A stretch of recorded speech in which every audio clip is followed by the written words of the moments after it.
Hello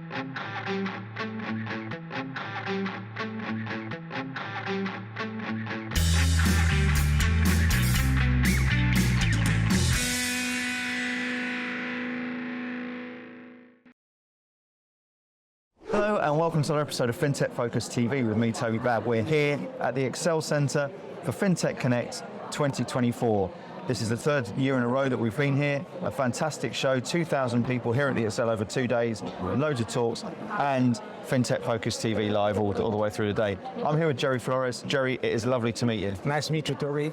So Jerry, before we get on to you and talking a little bit about us, tell us what you're expecting to see here at FinTech Connect today. Okay, as you know, AI has been a big mover in every aspect of FinTech, and I want to know the latest trends and technology because it's so rapidly evolving that I keep track of it, but every day something new. You have 1,000 apps coming out a day, so you're trying to keep a track on it, but it's virtually impossible. And we're going very, very fast, and I'm actually of the opinion that we should slow it down because I think that the AI is going to overrun us if we don't watch out. And so I think that looking at these events, we can find out where the direction is going. So you see now we're going to agentic, we're going to go Copilot, ChatGPT, we're moving up the scale and it's going really, really rapid. So I would like to know at FinTech Connect, what is the latest trends in FinTech specifically? Because I don't look at AI specifically, I look at the application of AI in the FinTech space. I think that to me is going to be a really interesting piece about what use cases we're actually hearing and what we can see from it. And I know there's a lot of conversation about that throughout the day, so it should be really good to get in there as well. So Jerry, you work a lot with within the fintech space. Tell us a little bit about your background, your bio, and what you're doing. Okay, well, I've been in the fintech space for about 10 years now. I started off as a financial trader. I studied at the London Academy of Trading, and then I got involved with fintech startups and tech startups. Then I started coaching, mentoring them, and doing consultancy. And I have written in the process when we went into lockdown, I took the time to write 2 books. Okay. So I have the book, The Financial Revolution, which is all about AI, fintech, blockchain, crypto, and so on. All the new disruptive technologies. And I'm also co-author on 4 books, which is the Wealth Tech book, the AI book, the Paytech book, and the Legal Tech book, which have been published by FinTech Circle. And there are interesting takes by different contributors about how FinTech has developed. Now, these books are a couple of years old, so it develops all the time. So they're a little bit outdated already, but it gives you a nice foundation about what it is. So now I'm trying to keep ahead of the latest trends, and the main focus is on AI. Yeah. And as we discussed earlier, before we started recording, it is evolving so rapidly that I think we should pull the handbrake on AI development and get to grasp of making it run properly before we even go further. It feels like a runaway train, doesn't it? It feels like a runaway train. That's a perfect... I'm not 100% sure there's a brake that can be found on that. Whilst I might agree with you, I'm not sure it's slowing down anytime soon, is it? Yeah. So okay, and tell me a little bit about the mentoring coaching. Look, there's a whole host of companies here, 2,000 people over the 2 days. Many of them are from micro startups, and you mentioned there as well, there's a lot of young entrants into the marketplace. You're there as a sort of Sherpa within that, the coach within that, the mentor. That's a nice word to put it, Sherpa. Tell me a little bit about how you are helping us, some of the trends you're seeing and what people can do to really make sure that we know there's a fair success rate within FinTech. We also know there's a massive failure rate within those as well. What are some of the things that people can practically be doing to ensure that they've got the best chance of success? I believe in the 3 T's, so team, timing, and tech. Well, actually, timing comes with it first. You come up with a great idea, maybe the market is not right. So you need to do research on the markets, the product market fit, the marketing strategy. Is it the right time to develop a new product? There's a lot of fintech startups or tech startups for that matter, that failed a couple of years back, but would be hugely successful now. And so what you need to figure out is what the market needs right now. So the timing is very, very, very crucial. And that's something that a lot of investors look at, and a lot of fintech startups don't understand that an investor wants to de-risk his investment and wants to know what are the chances of success. Team. A lot of people underestimate the team. You see a lot of bright youngsters, they come out, they want to start up the tech, they have a brilliant idea, but they're by themselves. There's no such thing as a solo performance. If you think about Apple, everybody knows Steve Jobs, but it wasn't him. It was a whole team behind him. John Ivey, the designer, and so on and so on. So it's always a team. Yeah. And every successful company is a team. Even Elon Musk, the rockets that you see amazingly going up and down and getting clasped between chopsticks is amazing, but there's a team behind it. Absolutely. So team is very important. And then the tech stack. I believe for any startup, the most important is to have an excellent customer experience, and the user interface on the app is crucial. If it's complicated, if it's too difficult, it doesn't work. So what does an app need to have to be successful? You need to have utility. Yep. Is it useful? What do you do with the app? It has to be user-friendly, and it has to be intuitive. You want to get to what you want within a couple of clicks. I would say 3. And that's why you have apps like Airbnb, they're very successful. You see Netflix, all easy to use apps. Even Google itself. Google itself, Yeah. Uber and all that. So you need to focus on that, on the usability of the app to make sure that your project works. So if you start working on those 3 elements, then you have a higher chance of success of getting funding and building up your project.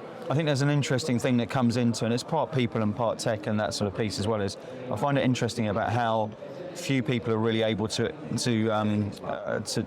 deliver their value proposition. Exactly. To be able to sell, and particularly when you're talking about a lot of young groups of technical founders, quite often that ability to then say, right, I have this product, but how do I articulate its value to my target audience? Yeah. That can be an area there. So getting that first, or those first sales hires right, being able to go to, even to be able to go to, to gain investment and to articulate that value pitch and that value proposition again is something there I think is really important alongside those 3 T's. But I absolutely agree with you. And if you look at a VC and what they're looking for in a team, absolutely those 3 things come into play with it as well. Yeah.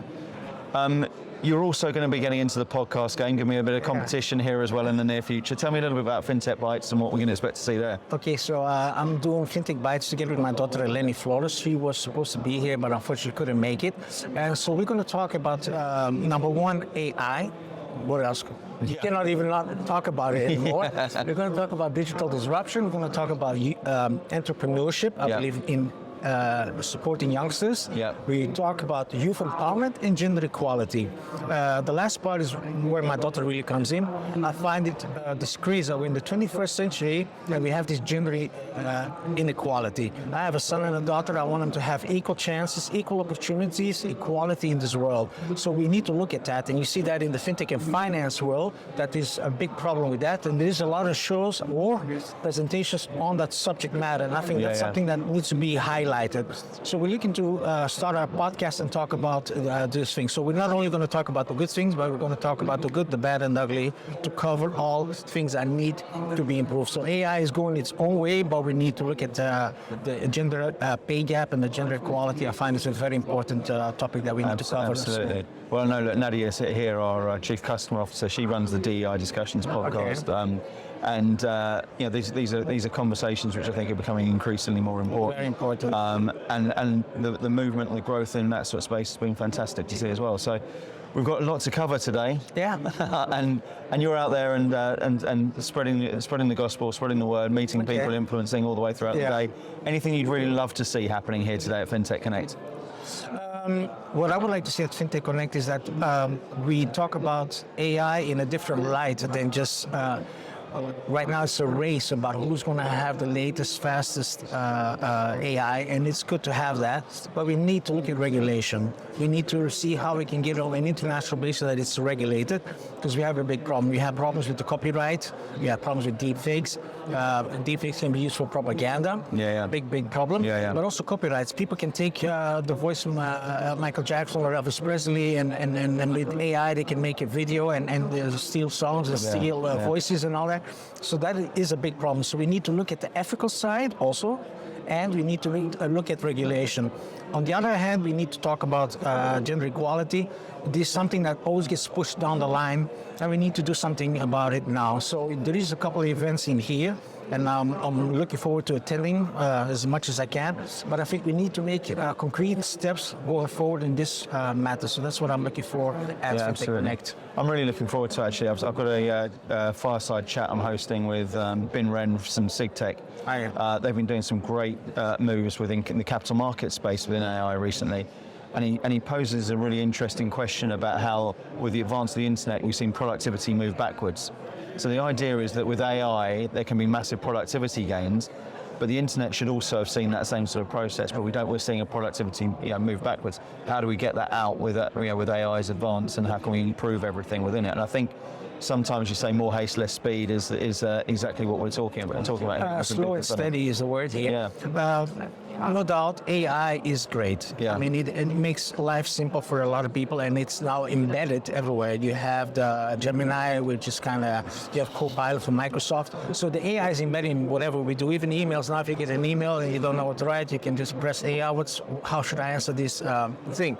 But there is the technology that picks up on AI written content. So content creation becomes a problem there, because a lot of people just type in AI, well, I'm going to write about gender equality. What should I write? And it comes out by itself. So the productivity is a very, very great aspect in all that, and we should harness the power of AI to our benefit. Yeah. But we shouldn't let it overrun us. That's my thing. And to go off the track a little bit, I compare AI to nuclear energy. When I was in the younger age, probably around your time, nuclear power was like a taboo word. It was a bad word. It was, pollution, atomic failure, whatever, nuclear war and all that. So what did we do? We established a non-proliferation treaty, and we have managed to keep nuclear energy in the right hands. Because nuclear energy in the right hands is good for us. France produces 70% of nuclear power because of that, and sells to other countries. But in the wrong hands, for example, maybe North Korea, it can be disastrous. And the same with AI. AI can be beneficial to mankind, especially in the medical. We're developing vaccines and all kinds of medical advances because of AI. But in the wrong hands, again, North Korea, maybe even Russia or China. I don't want to name many names here. But you know what I'm talking about. So we need to look at AI in the same sense as nuclear energy. If we put it in the right hands and we have robust regulation, then we can use it to our advantage. And this is the thing that I look at. Not AI per se, but the application of AI in our life, because it's going to affect every aspect of life in every part of the world. That's what I believe. Absolutely great. Jerry, it's been absolutely brilliant having you. Lovely to meet you. Nice to meet you. Enjoy the rest of the day. Have a great FinTech Connect. Thank you. We'll see you again. We'll see you on the next episode of FinTech Focus TV. Thanks a lot. Thank you. Bye-bye.